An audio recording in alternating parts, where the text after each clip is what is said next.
నమస్తే. నేను జీవి సత్యనారాయణ. ఈరోజు మీకు కెమికల్స్ సెక్టార్, ఈ కెమికల్ సెక్టార్ ఎలా ఉంటుందో ఏముంటుందో ఒకసారి మనము గమనిద్దాము. ఈ కెమికల్ సెక్టార్లో మనము ఆల్ఫాబెటికల్ తీసుకోవచ్చు. మన ఆల్ఫాబెటికల్లో A to Z, Z to ఏ ఎలా అయినా తీసుకోవచ్చు. అంటే సీరియల్ నెంబరు, కంపెనీ పేర్లు, ప్రైస్ విషయంలో లో ప్రైస్ నుంచి హై ప్రైసు, హై ప్రైస్ నుంచి లో ప్రైసు మీ ఇష్టం, ఎలా అయినా తీసుకోవచ్చు.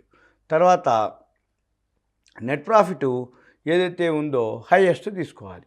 అంటే లాస్ట్ ఇయరు ఎంత వచ్చింది? ఎస్ఆర్ఎఫ్ వచ్చి లాస్ట్ ఇయర్ 1197.94 మార్చి 2021కి. కానీ ఈ సంవత్సరం తగ్గుతుంది. అది ఏది ఫైనాన్షియల్ ఇయర్కి.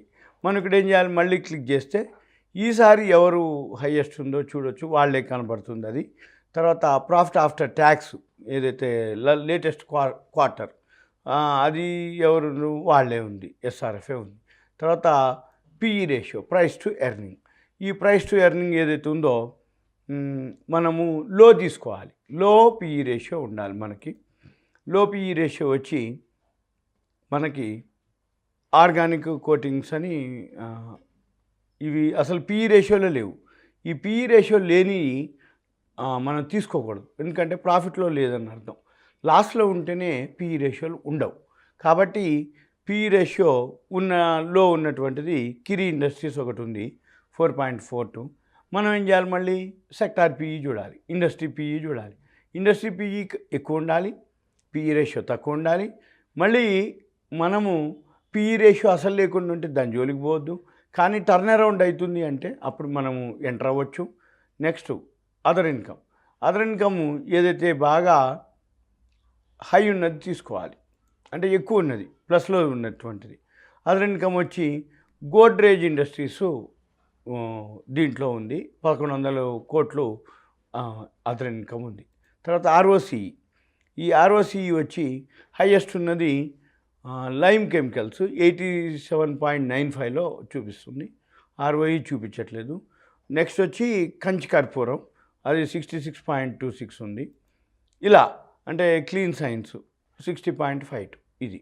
Next ROE, return on equity, ఇది వచ్చి హెచ్పి అదేసివ్, ఇది 132.89లో ఉంది, హైయెస్ట్. మనం హైయెస్ట్ చూడాలి.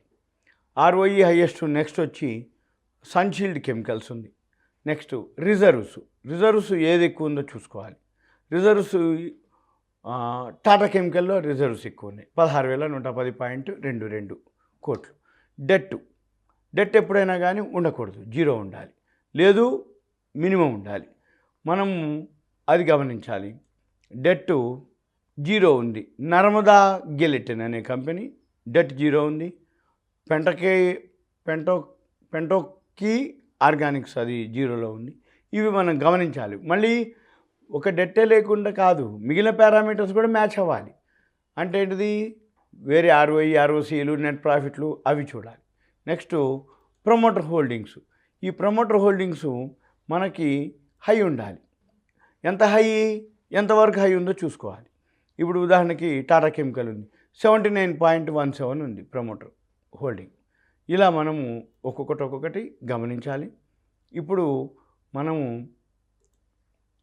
ఏమేమి ఉన్నాయో మిగిలిన పారామీటర్స్ అంటే ఫేస్ వాల్యూలు ఉంటాయి, బుక్ వాల్యూలు ఉంటాయి, తర్వాత ఎఫ్ఐఐలు స్టేక్ ఉంటుంది.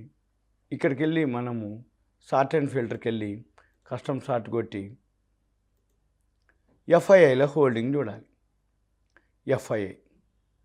ఎఫ్ఐఐలు అంటే foreign institutional investors, largest, smallest. Okay, మనం ఇవి కూడా చూడాలి కాలమ్స్. ఈక్విటీ క్యాపిటల్ ఎంత ఉందనేది మనం అబ్జర్వ్ చేయొచ్చు. అంటే స్మాల్ క్యాపా, మిడ్ క్యాపా, లార్జ్ క్యాపా అనేది ఐడియా కోసం. తర్వాత క్యాష్ ఫ్లో ఎలా ఉంది, ఫేస్ వాల్యూ 10 రూపాయల, 5 రూపాయల, 2 రూపాయలు, ఒకటి, అది చూడటానికి. తర్వాత మనకి ఎఫ్ఐఐలు హోల్డింగ్స్ ఏమేమి ఉన్నాయో అబ్జర్వ్ చేయాలి. ఎఫ్ఐఐలు కనుక ఎఫ్ఐఐలు హోల్డింగ్స్ కనుక ఎక్కువ ఉంది అంటే అది వొలటాలిటీ ఎక్కువ ఉంటుందని అర్థం. ఇక్కడ చూద్దాము ఎఫ్ఐఐల హోల్డింగ్. మళ్ళీ సేమ్, ఇది హెచ్ కాలము FII, home, sort and filter, largest smallest. ఇది కిరి ఇండస్ట్రీస్లో ఎఫ్ఐఐల హోల్డింగ్స్ వచ్చి 35 ఉంది. తర్వాత నవీన్ ఫ్లోరోలో 26.43 ఉంది. ఇలా అంటే ఎఫ్ఐఐల హోల్డింగ్ ఎక్కువ ఉంటే ఆ స్క్రిప్ట్లో మూమెంట్ ఎక్కువ ఉంటుందని అర్థం. తర్వాత డిఐఐలు, డొమెస్టిక్ ఇన్స్టిట్యూషనల్ ఇన్వెస్టర్స్. ఈ డొమెస్టిక్ ఇన్స్టిట్యూషనల్ ఇన్వెస్టర్స్ అంటే మన మ్యూచువల్ ఫండ్స్. మన మ్యూచువల్ ఫండ్స్ ఎక్కడున్నాయో చూడాలి.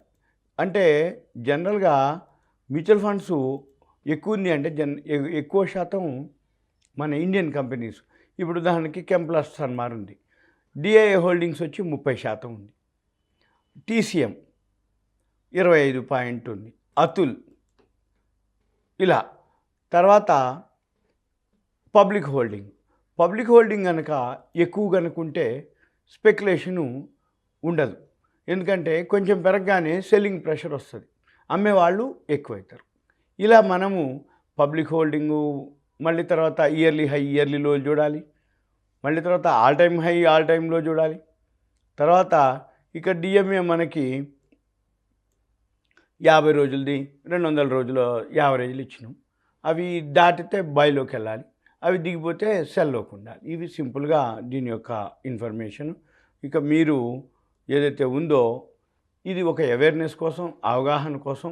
ఇది మీరు మళ్ళీ ఎప్పుడైతే మీరు బై చేయదలుచుకోరో ఆ 50 డేస్ మూవింగ్ యావరేజ్ పైన ఉన్నప్పుడు చూసుకొని బై చేయొచ్చు. ఇది మీకు ఒక ఐడియా కోసం. మీకు ఏదైనా ఎంటర్ కాదలుచుకుంటే మీరు ఓన్గా ఐడియా ఉంటే అనాలిసిస్ చేసుకోవచ్చు. లేదు మీకు ఏదన్నా అనిపిస్తే మీ ఫ్రెండ్ కానీ ఎవరైనా అడ్వైజర్స్ ఉంటే, షేర్ మార్కెట్ ఎక్స్పర్ట్స్ ఉంటే వాళ్ళ సలహా తీసుకొని ట్రేడింగ్ చేసుకోవాలి. ఓకే, సుమన్ టీవీ ప్రేక్షకులకి ధన్యవాదాలు. నమస్తే, థ్యాంక్ యూ.